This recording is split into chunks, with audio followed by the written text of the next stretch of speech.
Olá, muito boa noite, estimadas e caríssimas amigas e amigos de Ideal Espírita. É com imensa alegria que estamos iniciando mais um programa Espiritismo e Vida, da cidade de Pindamonhangaba, da região metropolitana do Vale do Paraíba, dando assim continuidade ao nosso estudo sistematizado do Evangelho segundo o Espiritismo por Allan Kardec. Na semana anterior, tivemos o prazer de acompanharmos a palestra de nosso outro companheiro, o César Sátiro, de Sherbrooke, no Canadá, onde ele comentou dentro da parte introdutória do Evangelho os itens 4, 5 e 6, sobre o resumo da doutrina de Sócrates e Platão. E hoje, dando sequência, analisaremos e refletiremos sobre os itens 7, 8 e 9.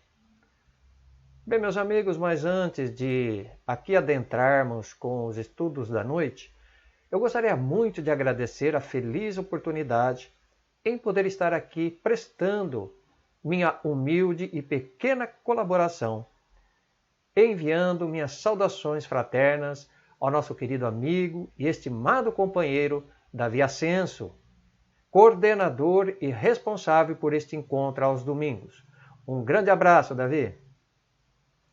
Onde ele, como também outros expositores, tem nos brindado igualmente e proporcionado semanalmente de forma carinhosa e especial os temas aqui propostos.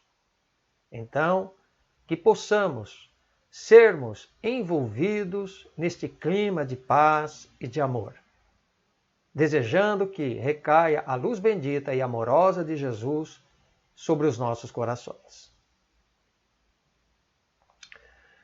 Embora saibamos que o Cristo Jesus, Filho de Deus, aceitando a grandiosa e sublime missão de implantar o teu evangelho de amor, paz, justiça e caridade sobre a terra, fazendo nascer e florescer a árvore bendita e redentora do cristianismo nos corações humanos, iremos encontrar também na amorosa promessa de Jesus de que Deus enviaria um outro Consolador, o Espírito de Verdade, para recordar e ensinar as coisas que o Mestre não havia dito, ou que o povo tinha esquecido ou mal compreendido, pois naquela época os homens estavam menos ainda adiantados moralmente e intelectualmente do que agora, para assimilarem as lições libertadoras e consoladoras do Cristo.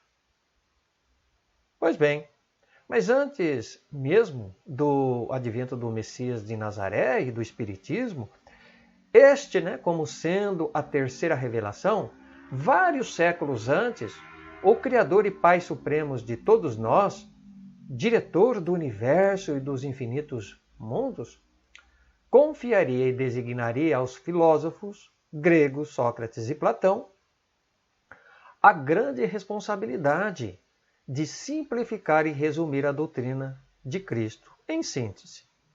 Teriam esses notáveis homens pressentido, de certa maneira, as ideias cristãs, ou seja, como que prevendo e antecedendo as primeiras noções do cristianismo, que chegaria somente mais tarde no mundo, tornando-se eles os principais precursores do espiritismo, como bem nos abordou numa outra oportunidade nosso companheiro de estudos, o Paulo Lodge, reportando-se à introdução quarta das notícias históricas de Sócrates e Platão, que está no Evangelho.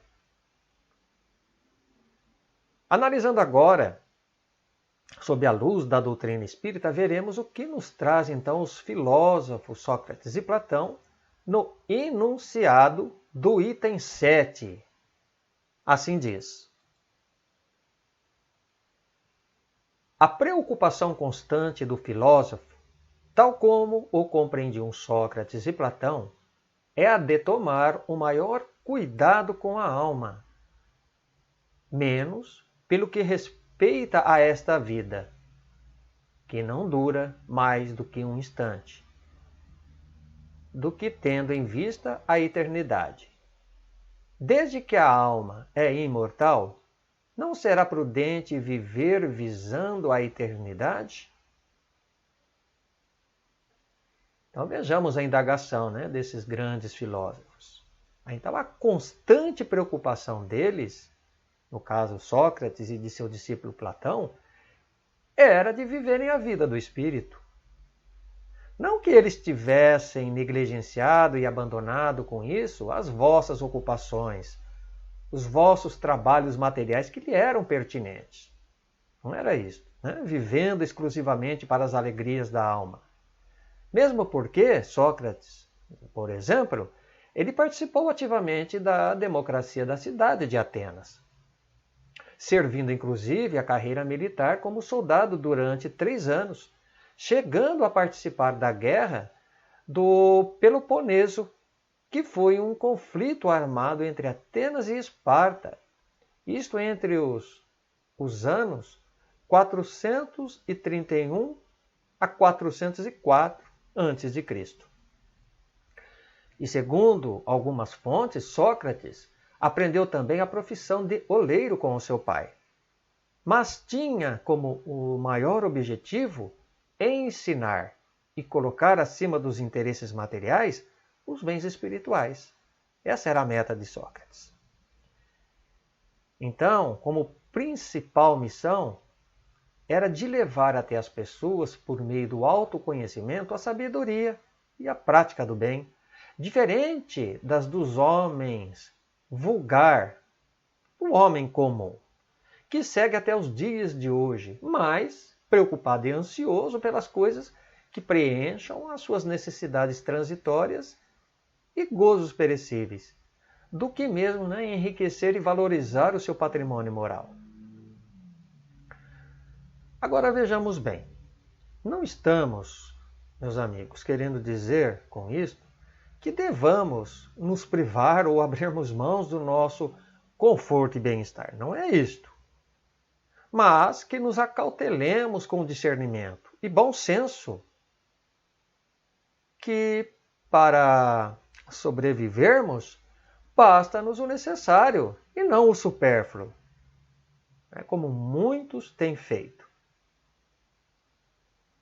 Então Allan Kardec nos elucida perfeitamente sobre isto quando ele pergunta aos imortais na questão 716 do Livro dos Espíritos, como vamos ver.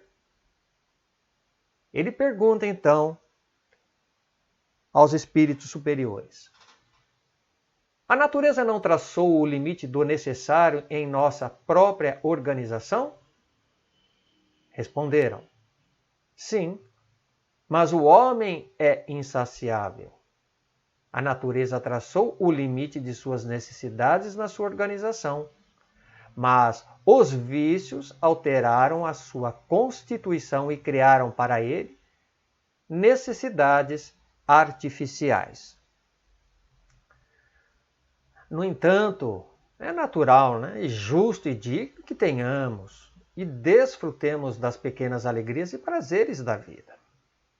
Como, por exemplo, vamos aqui citar, vez ou outra, irmos a um restaurante para saborearmos um prato especial que gostamos, passearmos no parque, no bosque, no shopping, com a família, fazermos aquela bela e tão esperada viagem ao exterior, comprarmos o eletrodoméstico tanto desejado, de outras vezes o aparelho celular de última geração, o automóvel 0 quilômetro, quantas coisas. Enfim, isso faz parte do nosso roteiro e contexto existencial. Isto é bom, isto é saudável, desde que sejamos comedidos e conquistemos, é claro, meus amigos, por meios lícitos,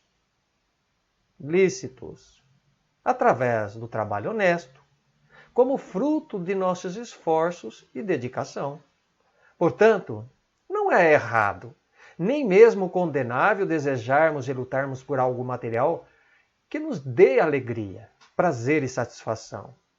Pois, do contrário, estaríamos fadados ao fatalismo como seres autômatos, sem livre-arbítrio.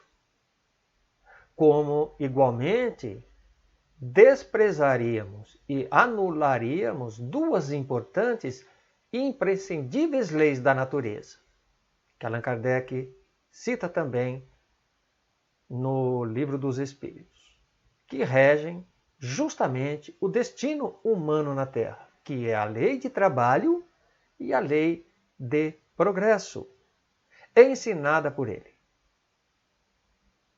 Se lermos, no entanto, a questão 674 de O Livro dos Espíritos, nós compreenderemos melhor o que ditaram os amigos superiores ao codificador. Vamos ver. A pergunta foi: a necessidade do trabalho é uma lei da natureza? Olha a resposta. O trabalho é uma lei da natureza e por isso mesmo é uma necessidade. A civilização obriga o homem a trabalhar mais, porque aumenta as suas necessidades e os seus prazeres. Então, o fato de Sócrates e Platão afirmarem o cuidado de que devemos tomar em relação à nossa alma, menos ainda, por esta vida, sem que ela dure mais do que um instante, é realmente extraordinário o alcance que sua doutrina se desdobra para nós. Quanto ao futuro e destino que se reserva ao espírito imortal. Allan Kardec, até mesmo ele faz, inclusive, aqui uma feliz comparação após a questão de número 921, que consta também na obra de O Livro dos Espíritos, nos afirmando em seu precioso comentário assim: é muito lindo, vamos ver. O homem bem compenetrado de sua destinação futura não vê na vida corporal senão uma estada passageira. É para ele uma parada momentânea em má hospedaria, como se passássemos por um hotel muito precário. Ele continua: ele se consola facilmente de alguns desgostos e aborrecimentos passageiros de uma viagem, que deverá conduzi-lo a uma posição tanto melhor quanto melhor tenha se preparado. Então notemos a profusão de riqueza nesta sábia e bela comparação pelo nobre codificador, mostrando-nos o verdadeiro comportamento e atitudes que precisamos adotar e exercitarmos para nos modificar interiormente, buscando uma transformação mais profunda e racional. Traçando aqui um paralelo entre a vida presente e a eternidade, a doutrina de Sócrates e Platão está para o cristianismo como para o espiritismo, que são a mesma coisa. É Kardec que nos diz isso. Pois este precioso legado deixado pelos filósofos gregos mostra-nos claramente o dever e a responsabilidade de nos preparar para as realidades imorredoras do espírito. Cabendo-nos, meus amigos, o contínuo esforço de aprimoramento de nossas faculdades morais e intelectuais, num sincero propósito de abandonarmos aquele velho homem que ainda dormita dentro de cada um, para renascer o homem novo, se aplicando aquelas palavras de Jesus a todos nós: pois onde estiver o seu tesouro, aí também estará o seu coração. Portanto, meus queridos amigos, vamos viver no mundo sem pertencer ao mundo. Vamos viver no mundo sem pertencer ao mundo. Segundo a recomendação de João, na sua primeira carta do Novo Testamento, lá no capítulo 2, versículo 15. Quando ali diz: não ameis o mundo, nem o que no mundo há. Se alguém ama o mundo, o amor do Pai não está nele. E coisa importante, não é? Então, isto significa que quanto mais estivermos absorvidos pelas paixões vis, ávidos dos sentidos mais baixos e grosseiros, preocupados somente com futilidades ilusórias e desordenadas que a matéria oferece, mais fácil, meus amigos, e distante estaremos de Deus. Não que o Pai, misericordioso, bom e justo, nos abandone à própria sorte. Não é isto. Mas, pelas escolhas que elegemos no caminho como sendo justas, que achamos sendo justas, cavando assim um profundo abismo entre nós e o Criador, donde somente o recomeço pelo arrependimento sincero e a reparação do mal é que nos recolocaremos novamente em contato com o amor de Deus e de vosso inexcedível perdão. Então, é preciso que comecemos sem perca de tempo, através da bênção da reencarnação, nos esforçarmos em abandonar os estreitos limites dos instintos mais inferiores, exercitando com isto o desapego e a renúncia pelos desejos e prazeres que vêm nos escravizando milenarmente. Quantas reencarnações temos fracassado, não é mesmo? Conhecidos por nós como os 7 pecados capitais, que constituem a avareza, a gula, a inveja, a ira, a luxúria, a preguiça e a soberba. Então, como diz o Evangelho, não podemos servir a 2 senhores ao mesmo tempo, ou seja, a Deus e ao mundo. Pois como nos descreve a narrativa bíblica de Lucas, que está no capítulo 16, versículo 13, ou odiará e desprezará um, e a amará e se afeiçoará ao outro. Então que a nossa palavra, como nos disse Jesus, seja sim, sim ou não, não. Decidamos o que caminho seguir. Não é isto? Então cada um, portanto, é construtor de seu próprio destino. Somos dotados de livre arbítrio e de escolha, de facultarmos nossa desgraça ou felicidade segundo as nossas obras. O que nos faz, meus amigos, ainda distantes de nossa verdadeira e suprema felicidade, ante a perfeita e imutável eternidade do Criador, é a nossa velha e teimosa conduta de ainda permanecermos no erro e nos excessos variados. Temos grande dificuldade de abandonar. Queremos abraçar e possuir tudo, sem termos, contudo, o principal, que é a busca de nossa evolução espiritual e a paz da consciência tranquila. Tesouro inconspurcável e inalienável, onde as traças e a ferrugem, nas palavras de Jesus, jamais poderão consumir, nem os ladrões minarem e roubarem, mas ajuntais tesouros no céu, onde nada e ninguém poderão destruir ou consumir. Onde as traças mencionadas no texto bíblico representam ao nosso entendimento a morte e o ladrão, o tempo. Pois do que adiantará ao homem ganhar o mundo inteiro e perder a sua alma, como nos asseverou o bondoso Cristo pela narrativa de Marcos, que está lá no capítulo 8, versículo 36.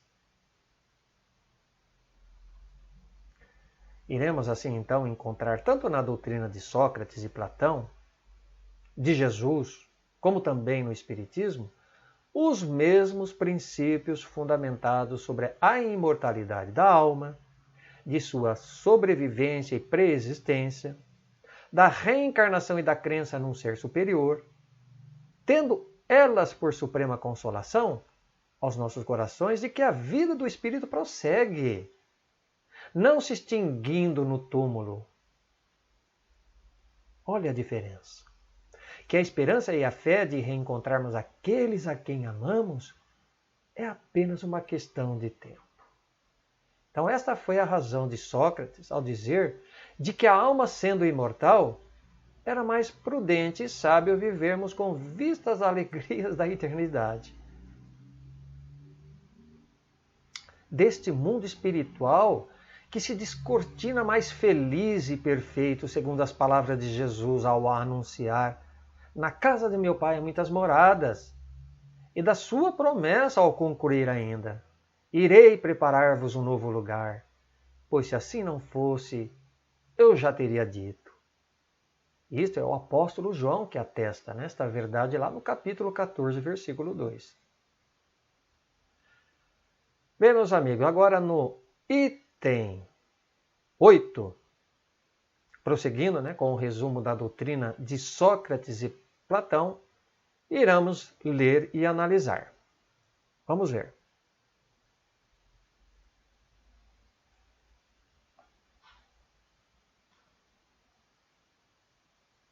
Se a alma é imaterial, tem de passar após essa vida a um mundo igualmente invisível e imaterial, do mesmo modo que o corpo, decompondo-se, volta à matéria.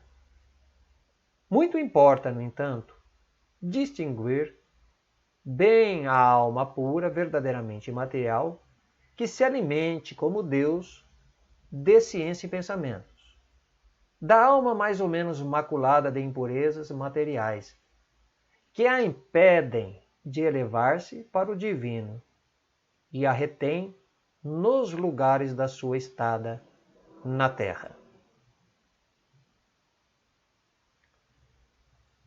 Então vejamos aqui a distinção e a compreensão que Sócrates e Platão faziam em sua época sobre o elemento espiritual com relação ao elemento material, como também da graduação e depuração das almas, ainda se encontrava numa fase primária, numa fase intuitiva, em que as ideias estavam pouco ainda desenvolvidas para apreciarem de forma mais ampla, completa e judiciosa.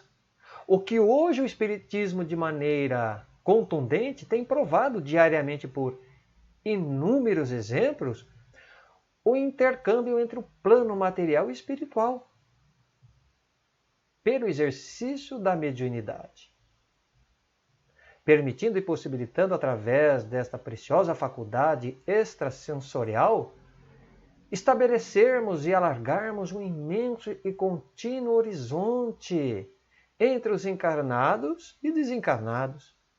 Então, é um vasto e maravilhoso continente que se descortina ante os nossos olhos. Não mais como suposições de outrora, fantasias ou fruto da própria imaginação, mas como algo, ou seja, uma realidade inconteste, oportunizando-nos colher através de depoimentos importantes relatos, informações daqueles que já deixaram a Terra numa condição menos feliz, outros descrevendo da perfeita harmonia e felicidade que desfrutam como espíritos mais esclarecidos e identificados com a vida espiritual. Então era disto que Sócrates e Platão estavam se referindo, ao afirmarem que a alma verdadeiramente pura e imaterial passariam a se alimentar como Deus, ou seja, de ciência e pensamento, enquanto que as almas mais ou menos maculadas de impurezas materiais estariam impedidas de se elevarem até Ele, até Deus. Então esta ideia ou concepção que os filósofos tinham e faziam de sua doutrina é a mesma que encontramos no Espiritismo, onde Allan Kardec, em sua obra O Livro dos Espíritos, nos apresenta dentro da escala espírita como sendo o grau de adiantamento das qualidades e virtudes que certos espíritos adquiriram com os vossos progressos. E também das imperfeições que alguns ainda precisam se despojar. Todavia, devemos entender que essa transição que ocorre de um grau a outro, dentro da classificação espírita, ela não está, como imaginamos, delimitada ou marcada. A maneira de uma área dividida por territórios ou continentes, não.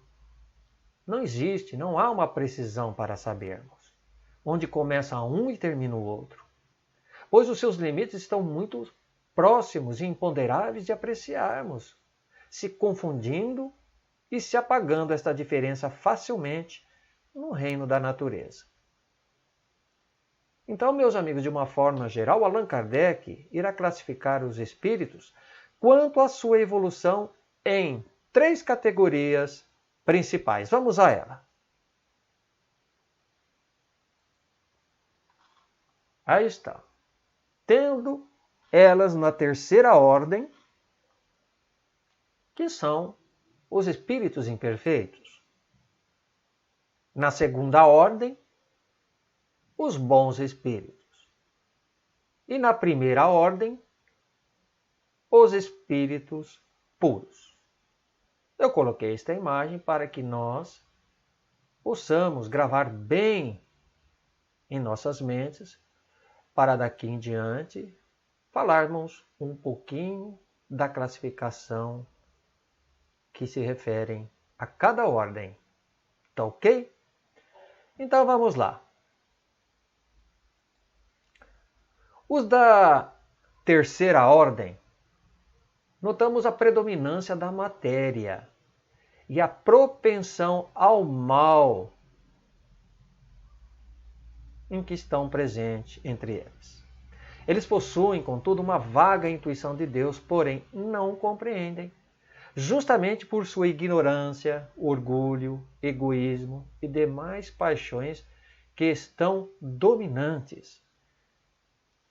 Eles não são todos considerados essencialmente maus. Alguns mesmo agem mais por irreflexão, inconsequência e malícia do que propriamente por maldade.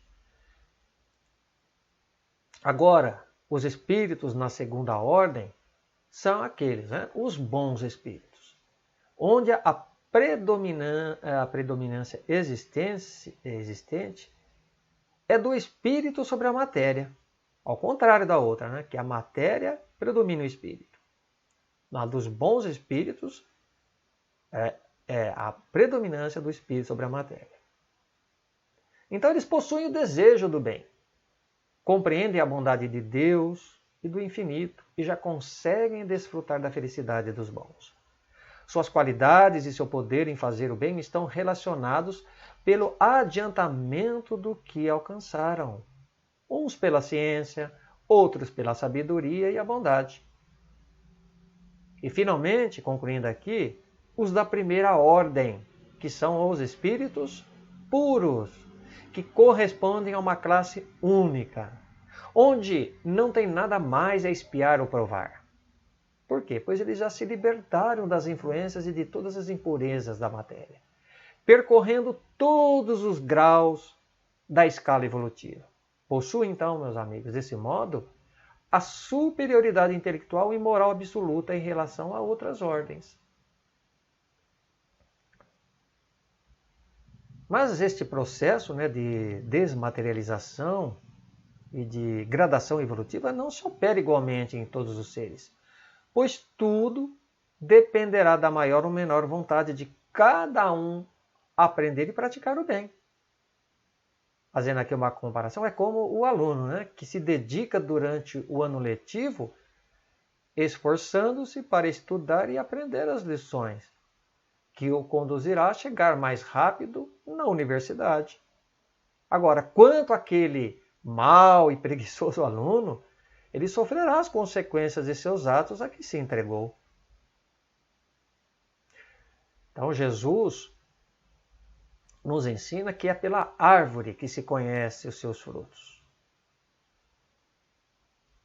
Então, quando nos voltamos tão somente para satisfazer os nossos caprichos, preencher os nossos interesses egoísticos, somos como os espinheiros e abrolhos que fala o Evangelho, que nada produzindo de bom serão atados e lançados ao fogo. Ou seja, deveremos retornar à vida espiritual qual mendigos de luz, que arrependidos pelo mal praticado e o bem não realizado, pediremos ao Criador a oportunidade de repararmos, através da bendita e abençoada reencarnação, o tempo desperdiçado. É coisa importante para nós entendermos. Aqui até me faz lembrar de um conto, ou de uma história, ditada pelo espírito Humberto de Campos no livro Pontos e Contos, psicografia do nosso querido Chico Xavier, Francisco Cândido Xavier. Onde havia um rapaz que se chamava Anselmo Figueiredo, onde ele prezava a sua saúde tão somente para o quê? Satisfazer e atender os seus caprichos de mocidade. É porque os moços, sabemos, né? Eles têm uma visão mais para as suas necessidades imediatas. Então ele fazia o quê? Gastava energias, ele estonteava-se em prazeres libertinosos, jogos e bebidas de todo o gênero. Então, convocado à fé religiosa, Anselmo afirmava não haver atingido idade para tanto. Não obstante, aos apelos amorosos e insistentes de seus pais, que eram muito devotados ao espiritismo cristão. De quando em quando, então, dizia-lhe o pai: Anselmo, você já não é mais nenhuma criança.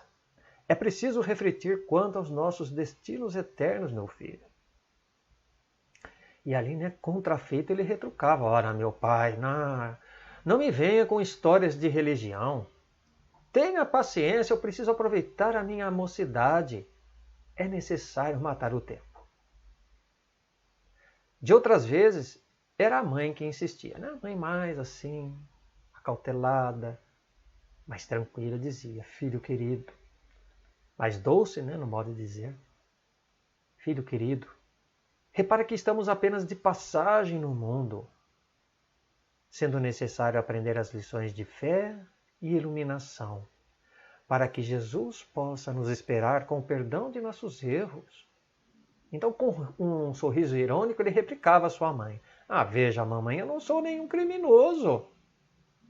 Eu creio sinceramente na existência de Deus, mas o que quer a senhora?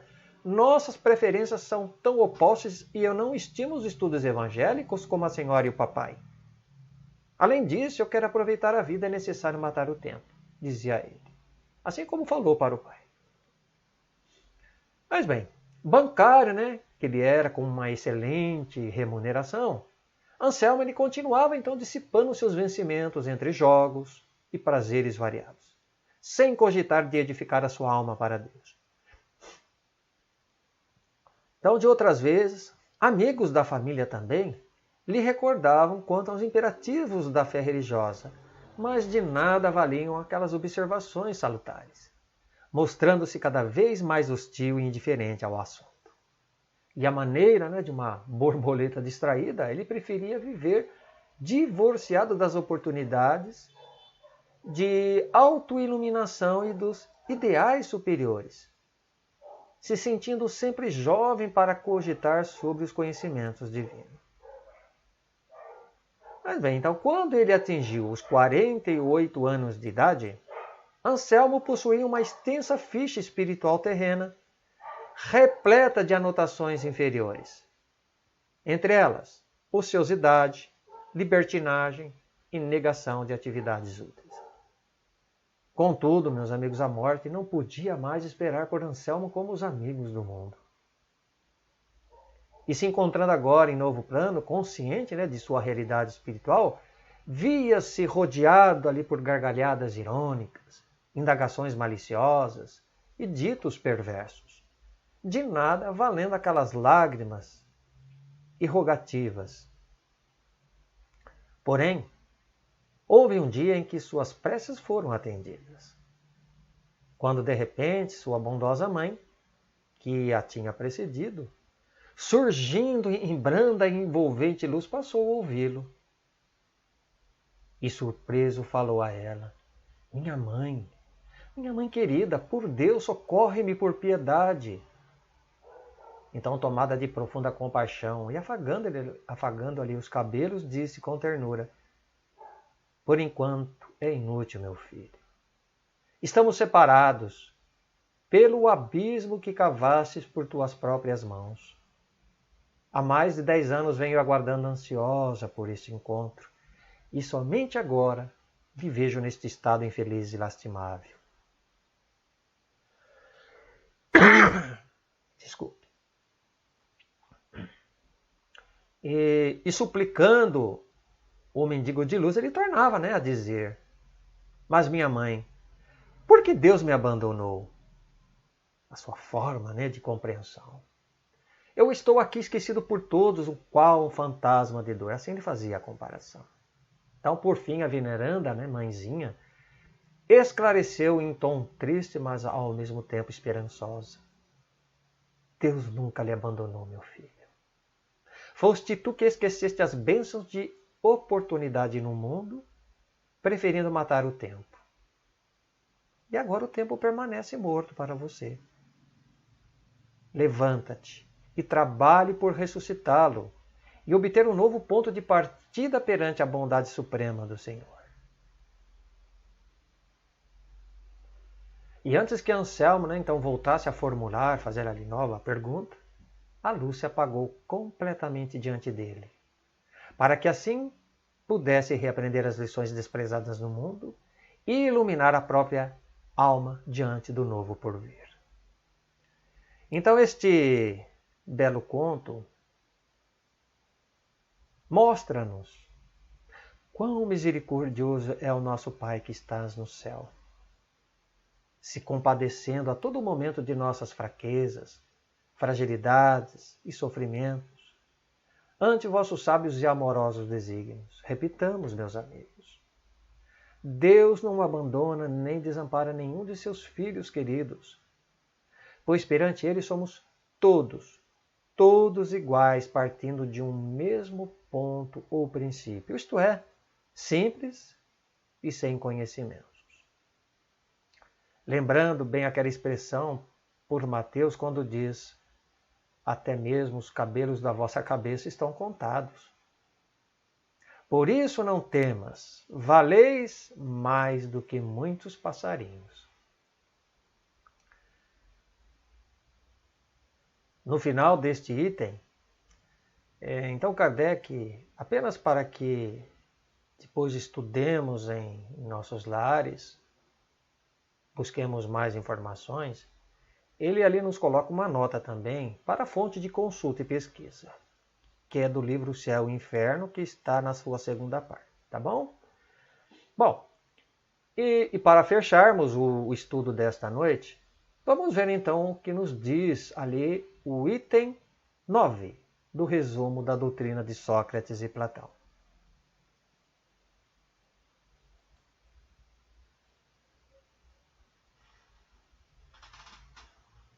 Assim compreendiam os filósofos: se a morte fosse a dissolução completa do homem, muito ganhariam com a morte os maus. Não é verdade, né? Pois se veriam livres ao mesmo tempo do corpo, da alma e dos vícios. Aquele que guarnecer a alma, não de ornatos estranhos, mas com os que lhe são próprios, só esse poderá aguardar tranquilamente a hora da sua partida para outro mundo.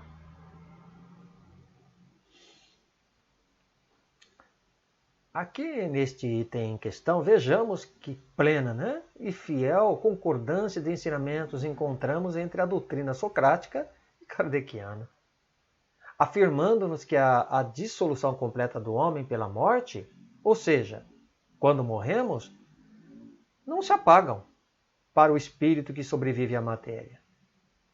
os nossos vícios, né? Defeitos que nutrimos e conservamos durante a nossa estada terrena.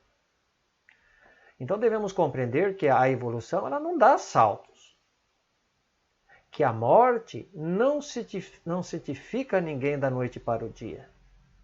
Nem tampouco proporciona descanso no sentido literal da palavra. Quando até mesmo ouvimos falar de alguém, né, que morreu. É muito comum isso. A pessoa fala assim, nossa, né?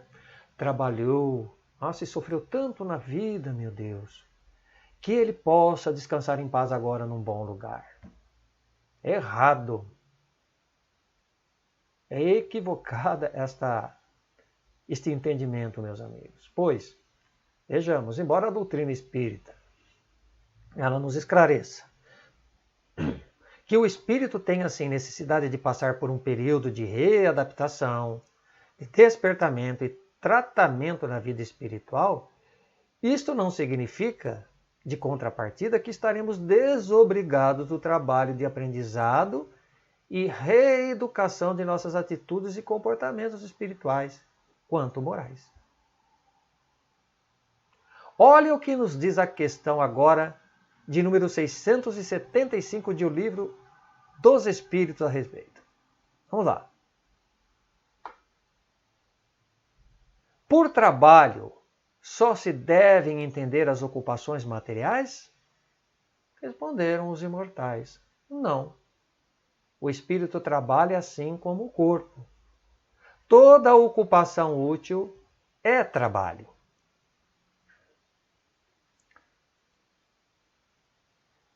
E aqui, né, vejamos, devemos tomar a palavra trabalho em seu duplo sentido. Tanto no estado de repouso, em que a alma durante o sono se desprende parcialmente do corpo, né, quando dormimos, como também ao desencarnarmos. Portanto, levamos conosco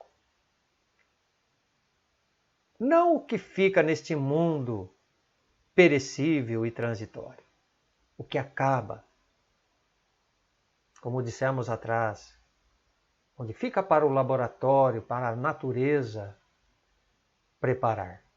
Mas são as nossas ações, que praticamos por palavras, atos e pensamentos. Então, meus amigos, que guarneçamos sim as nossas almas, como nos asseverou Sócrates e Platão no resumo de sua doutrina, procurando retermos apenas os belos adornos, não do mundo, mas os adornos do amor, da simplicidade, da humildade e da pura caridade.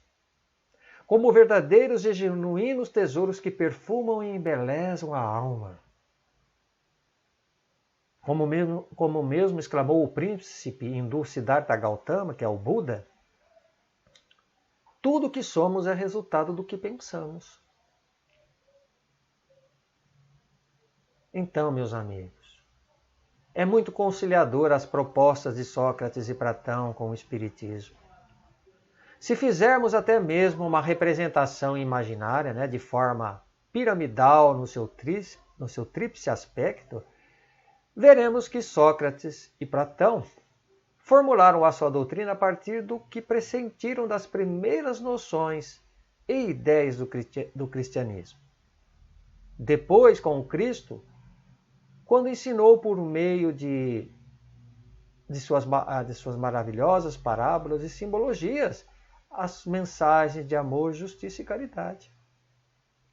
E o Espiritismo, né, a seu turno, onde revelou por provas irrecusáveis, sem mistérios e alegorias, o destino do homem, quanto ao seu passado, o seu presente e o seu futuro, de onde ele veio, por que aqui se encontra, para onde vai depois da morte e a razão de sofrer neste mundo.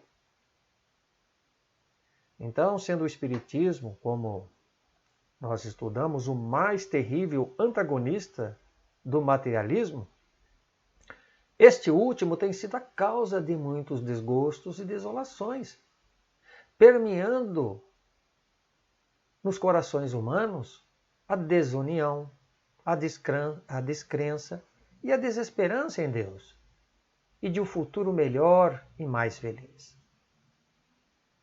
Acreditam, os materialistas, que todos os fenômenos naturais, sociais, mentais e históricos que ocorrem em nosso meio são esclarecidos pela lei da própria matéria, negando por conseguinte a existência de Deus, da alma e do mundo espiritual.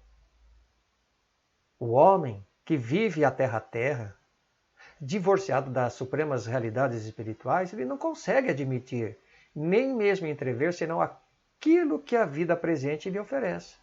Então ele fica ali obliterado, com a sua visão. Vejamos, por exemplo, o caso dos ateus. Com todo o respeito à doutrina que eles assim professam. Eles negam veemente a existência de Deus, onde sua única fonte e realidade de sua sobrevivência e prazeres encontram-se tão somente neste mundo, que é diferente dos agnósticos, que dizem não terem certeza se existem ou não um Deus. Mas vamos lá, Quem já não ouviu alguém se proclamando como um autêntico ateu dizer assim: olha, graças a Deus eu não acredito em Deus. Ou ainda num momento de apuro: meu Deus me acuda. Isso o ateu dizendo. Mas é preciso convirmos, meus amigos, sobre um ponto de que todo materialista é ateu. Todo materialista é ateu, mas nem todo ateu é um materialista.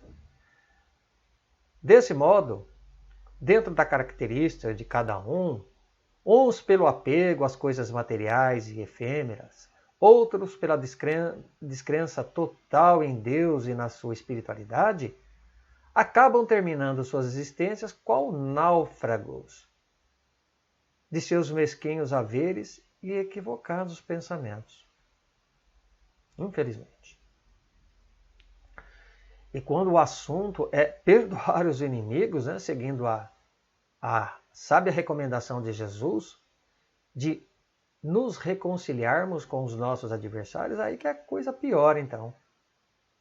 Pois muitos deles pensarão e dirão, conforme o velho provérbio: morto o animal, morto o veneno. Sendo isto falso, e inconciliável a sentença, quando ela é aplicada ao homem. Pois, como sabemos, a morte ela não nos livra de nossos inimigos, dos nossos desafetos desencarnados, como diz as palavras lá que está no Evangelho de Allan Kardec. Onde aqueles a quem prejudicamos, a quem ferimos, certamente, eles nos perseguirão com seus ódios e rancores além do túmulo. Karl Marx, filósofo alemão do século XIX, foi o principal teórico do materialismo histórico, defendendo a ideia de que a sociedade se desenvolve através da produção de bens para satisfazer as necessidades básicas e supérfluas do ser humano. Então, segundo o materialismo, tudo começa nesta vida e termina nela. Como uma peça que se joga fora ao se desgastar. Então, este pensamento leva-nos a crer que todo esforço, pensamento dos materialistas, que todo esse esforço e dedicação que tivemos na busca de nosso aprimoramento moral, do nosso aprimoramento intelectual, será em vão e inútil, afirmando não valer a pena perdermos tempo com o que é divino, ajudando o nosso próximo em suas dificuldades. Então é uma doutrina, como sabemos, extremamente fria e egoísta, que anula a lei do progresso. Muitos, contudo, eles se acham fortes e capazes o suficiente a ponto de dizerem que não precisam de ninguém, nem tão menos de Deus para conseguir os seus objetivos. Então, pobres criaturas, ignorantes, insensatas, quando cedo ou tarde deverão prestar em conta do que Deus lhes confiaram, do que lhe foi concedido. Então a gente vemos aí que ao invés de consolar e amparar os mais fracos, acabam esmagando e humilhando esses nossos irmãos de caminhada em mais difíceis condições pela posição social em que se encontram. Buscando a parábola do rico insensato, narrada por Jesus em Lucas, capítulo 12, retrata bem essa parábola a realidade que muitos atravessam atualmente. Quando diz lá a parábola que havia um homem muito rico e suas terras teriam produzido em abundância. Aí esse homem então pensou e disse, o que vou fazer, né? E ele não tendo onde armazenar toda a colheita dele, ele parou, pensou e tendo uma ideia exclamou em seguida, bom, já sei o que vou fazer. Irei derrubar os meus celeiros e construir outros maiores. E ali guardarei toda a minha safra e todos os meus bens. Pensava, né? E direi a mim mesmo, você tem grande quantidade de bens agora armazenados para muitos anos. Descanse, coma, beba e alegre-se. Foi quando então Deus lhe disse, insensato. Nesta mesma noite a sua vida lhe será tirada. E para quem ficará o que você amontoou? É para refletirmos mesmo, meus amigos. Porque essa é a compreensão que temos que ter. Que somos depositários e não proprietários do que Deus nos concedeu. Saibamos, portanto, amealharmos somente o necessário para sobrevivermos. Basta isso, para que quando tivermos que retornar à pátria espiritual, não nos encontremos de mãos vazias, como se diz a malinha, né? Sem nada ter produzido. Então, que justa e doce consolação em sabermos de que a morte não é o fim, que a vida prossegue incessante. Tendo cumprido a sua missão neste mundo, o corpo se extingue. E voltando para o laboratório da Terra, novos seres mais belos e perfeitos se formarão. Como nos fraseou o nobre químico francês do século XVIII, Antoine Laurent de Lavoisier, que diz, na natureza nada se cria, nada se perde, tudo se transforma. Para o espírito, então, que soube honrar a sua tarefa condignamente, um futuro mais promissor e feliz o aguardará noutros mundos, com certeza. Ou mesmo ainda neste próprio planeta Terra que habitamos. Quando, lógico, estiver transformada moralmente na categoria de mundo de provas e expiações para mundo regenerado. Então são esses infinitos mundos que gravitam neste infindável universo, meus amigos, representada pelas diversas moradas que existem na casa de Deus. Então, libertos do cativeiro terreno, poderemos gozar das alegrias pelos méritos alcançados, como também sofrermos as consequências de nossa inércia e preguiça moral. É a escolha de cada um. Então, entendemos, conforme nos ensina a doutrina espírita, que não existe um efeito sem que haja uma causa conhecida. Se padecemos por alguma razão, a causa poderá se encontrar tanto numa vida interior como aqui nesta vida atual. Ninguém é vítima de nada, nem tampouco existem privilegiados. É como costumamos dizer, não é mesmo? Cada um tem a sua cruz para carregar. Mas o fardo sempre será proporcional às nossas forças. Deus não colocará em ombros fracos o peso das provas e expiações maiores do que possamos suportar. Fiquemos tranquilos. Fazendo agora menção ao livro de Ezequiel, né, que está no Antigo Testamento, temos esse provérbio, né, que diz por ele: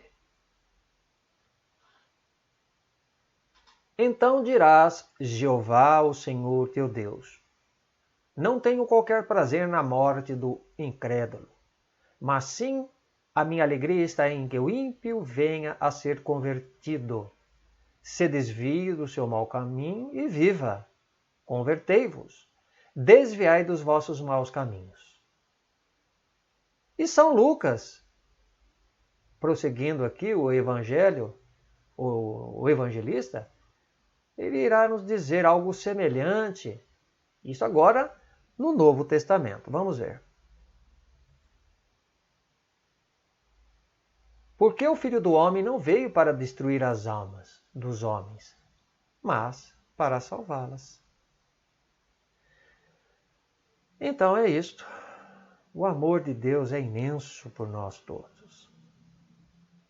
Cabe que nos sintonizemos nas suas amorosas propostas de segui-lo, resolutos e firmes. Bem, meus amigos, vamos assim então caminhando e nos despedindo para mais um final de nosso estudo sistematizado do Evangelho segundo o Espiritismo pelo programa Espiritismo e Vida. Agradecendo a Deus, a Jesus e a espiritualidade maior, como também a carinhosa companhia de todos que partilharam conosco esses oportunos momentos de felizes vibrações. Na próxima semana, dia 18 de julho, domingo, portanto, quem estará dando continuidade aos estudos do Evangelho, ainda na sua parte introdutória do resumo da doutrina de Sócrates e Platão, itens agora que serão os 10, 11 e 12, será o nosso companheiro Vitor Hugo de Uberlândia, do estado de Minas Gerais. Deixo então o meu fraterno abraço, desejando que todos tenham uma semana bastante abençoada, repleta de paz, saúde, trabalho e harmonia em cada coração, em cada lar. Até uma próxima oportunidade, meus amigos. Fiquem com Deus.